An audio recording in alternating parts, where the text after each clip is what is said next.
It's Thursday, November 19th. I'm Lucy Steiner. And I'm Sam Cedar. Which of these stories will you be talking about today? Crisis looms for millions of Americans, with several important federal benefit programs set to expire at the end of this year. And still, there's no sign that Congress will act. Meanwhile, some worry that a speedy United States withdrawal from Afghanistan could allow violence and chaos to spread in the region. But many there will reportedly welcome a reprieve from getting bombed. And lastly, Pfizer could seek regulatory approval for a coronavirus vaccine within days. It's a hopeful sign that experts say shows this pandemic won't go on forever, even if it feels like it. You are listening to Majority FM's AM Quickie, and these are the stories you need to know. About 12 million Americans will lose their unemployment benefits the day after Christmas, CBS News reports. The benefits cutoff could push many households into poverty. Two key government programs authorized by the Coronavirus Aid, Relief, and Economic Security Act, or CARES Act, expire on December 26th. One is the Pandemic Unemployment Assistance Program, which provides jobless aid to freelance and gig workers. That would deprive 7.3 million workers of urgently needed income, according to a study released yesterday by the Century Foundation, a progressive think tank. Another 4.6 million workers face being dropped from Pandemic Emergency Unemployment Compensation benefits, another CARES Act program. And it only gets worse. According to Bloomberg News, a whole range of pandemic aid programs are set to expire in the next year. There is a year-end deadline on measures that froze student loan payments, offered mortgage forbearance, and halted evictions. The same is true of Federal Reserve lending programs for small businesses and local governments. Some COVID-19 assistance could potentially be attached to a spending bill needed to avoid a federal government's shutdown. But Bloomberg reports that with Congress deadlocked and a White House transition looming, the outlook for another stimulus package this year is bleak. Lawmakers from both parties told NBC News yesterday that they were pessimistic about passing a coronavirus relief bill in the near future. The impasse is about the price tag and what programs should be funded. House Democrats are pushing for a $2.2 trillion plan, and Senate Republicans want a paltry $500 billion bill. This winter will test how much human suffering our leaders can tolerate without lifting a finger. My guess is a lot.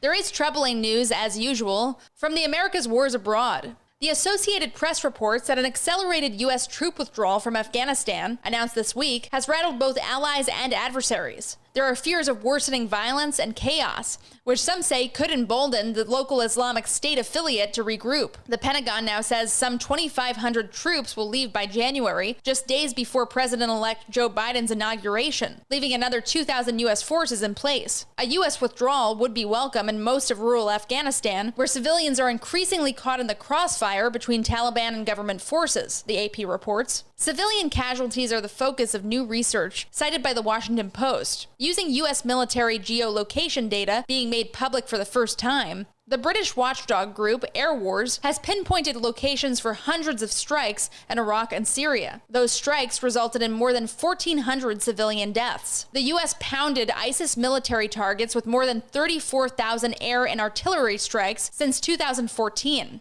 The Post says that the massive U.S. firepower decimated the group. But the gains came at significant civilian cost. That's typical in modern warfare. Civilians, not those in uniform, suffer most. Finally, the Post reports that 3 rockets landed in the U.S. Embassy complex within Baghdad's fortified Green Zone yesterday. They were apparently fired by an Iranian-backed Iraqi militia. The attack comes amid rising tensions with Iran and the waning days of the Trump administration. Another rocket reportedly landed elsewhere in the zone, and the Iraqi army said in a statement that another 3 fell outside the area, killing a young child and wounding 5 Iraqi civilians. The U.S. military claims there were no injuries to U.S. personnel or damage to American facilities.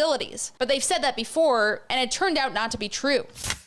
Some more promising news about the coronavirus pandemic via the Post. Pfizer said yesterday that it plans to submit an application for emergency authorization of a vaccine within days. According to an analysis performed near the end of a clinical trial, the vaccine being developed by Pfizer and German biotechnology firm BioNTech is 95% effective at preventing illness. In the trial, nearly half of the 44,000 participants received the experimental vaccine and half received a placebo, the Post reports. As those people went about their normal lives, they were exposed to the virus in the community. Physicians tracked all cases with symptoms to see whether the vaccine had a protective effect. The data have not yet been published or peer-reviewed, but will be scrutinized by the Food and Drug Administration and an independent advisory committee that makes recommendations to the agency. That panel of outside experts is likely to meet to consider the Pfizer application during the second week of December, per the Post. The committee may scrutinize data from biotechnology company Moderna the following week. Moderna said this week that an early analysis of its vaccine showed it was nearly 95% effective. The Pfizer and Moderna data suggests that there is an end date to the pandemic, according to Peter Hotez, a dean at Baylor College of Medicine in Houston. He told the Post, quote, "It looks great. It looks like a home run," unquote. U.S. government officials anticipate having 40 million doses of both vaccines by the end of the year. That's enough to vaccinate 20 million people because each requires 2 doses. And now, for some quicker quickies. Quicker quickie. The Democrats in the U.S. House of Representatives re-elected Nancy Pelosi as Speaker yesterday by voice vote, the New York Times reports. She suggested it could be her last term in the position, adding, quote, "I consider this a gift," unquote. Apple will pay $113 million to settle an investigation by nearly 3 dozen states into the company's practice of slowing customers' old iPhones. The terms of Apple's settlement don't require it to admit guilt, but we all know the truth. Donald Trump's re-election campaign yesterday demanded a recount of the vote in 2 Democratic-leaning counties in Wisconsin. Trump trails Joe Biden by more than 20,000 votes in the state, a margin that experts told the Post he is unlikely to make up during a recount. As required by state law, the campaign is paying $3 million to cover the costs of a partial recount. At this point, I'd pay that much to hear Trump admit he lost. At least 10,000 pro-democracy protesters marched on Thailand's police headquarters yesterday, spraying it with paint and water pistols. The march came one day after violent clashes in which 6 people were shot and dozens more injured, The Guardian reports. Youth-led protesters are demanding reforms to the monarchy and the Constitution and calling for the removal of the Prime Minister, a former army general who took power in a coup. That's a tall order, so send some good vibes to Thailand today, folks. Quicker quickie. That's all for the AM Quickie today. Join us this afternoon on the Majority Report.